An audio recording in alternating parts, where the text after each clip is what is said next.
hablaremos sobre la perspectiva de género, un enfoque fundamental para comprender cómo la sociedad construye roles, expectativas y normas diferentes para hombres y mujeres.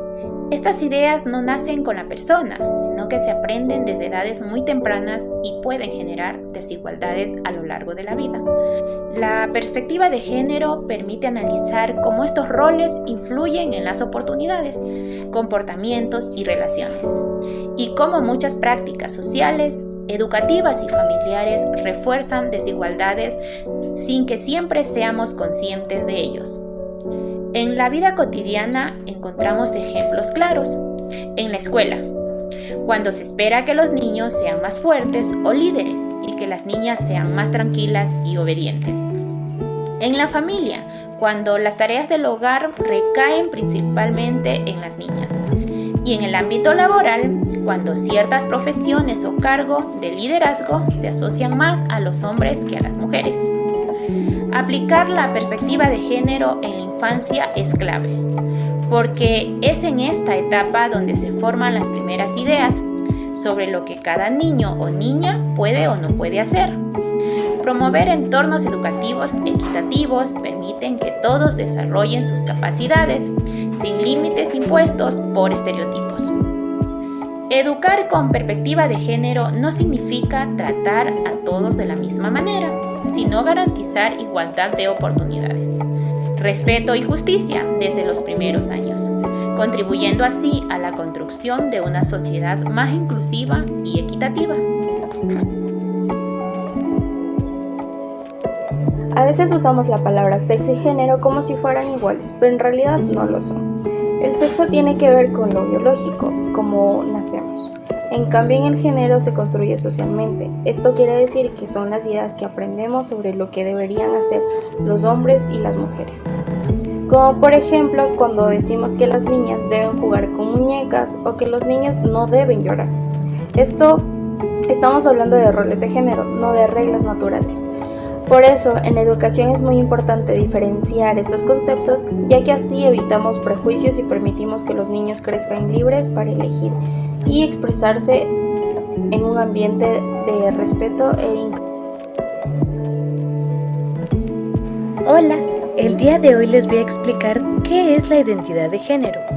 ¿Sabías que la identidad de género es cómo se siente tu niño o tu niña, ya sea como niño o como niña? O también en algunos casos pueden ser ambos o ninguno. También es importante recordar que esto no solo depende de cómo se ve nuestro cuerpo, sino de cómo nos sentimos más cómodos. También les voy a hablar acerca de las etapas de desarrollo.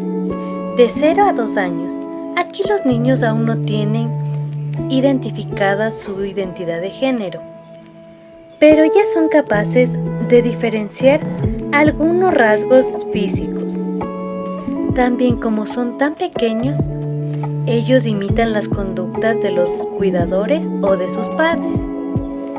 Por otro lado, de 3 a 5 años, los niños ya empiezan a identificar su género y ya empiezan a decir: yo soy una niña, yo soy un niño. Aquí también los niños ya empiezan a expresar cómo ellos se sienten o se identifican mejor, por ejemplo, con los juguetes que ellos empiezan a utilizar. También aquí empiezan a asumir roles de personajes con los que ellos se sienten más cómodos. También aquí en sus conductas y sus gustos, ellos nos están enseñando cómo ellos se identifican, ya sea como niño o como niña. Siempre lleva presente lo siguiente: sé respetuoso y no te burles de los demás. Y también, siempre recuerda que los colores y los juguetes no tienen género.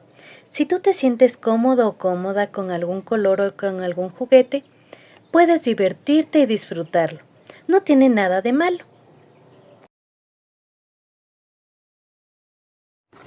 Hola, hoy les voy a hablar sobre la inclusión y la equidad en la primera infancia. La inclusión significa que todos los niños y niñas pueden participar y aprender juntos sin ningún tipo de discriminación. Esto incluye respetar la diversidad física, cognitiva, emocional y familiar.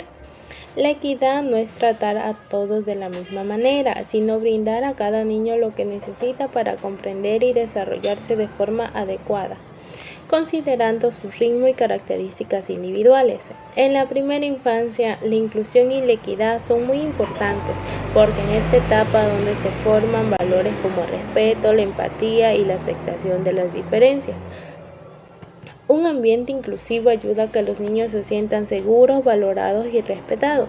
Algunas prácticas inclusivas en el aula y en el hogar son ofrecer juegos y materiales variados con estereotipos, respetar los ritmos de aprendizaje, usar un lenguaje positivo y valorar las diferentes formas de familia y cultura.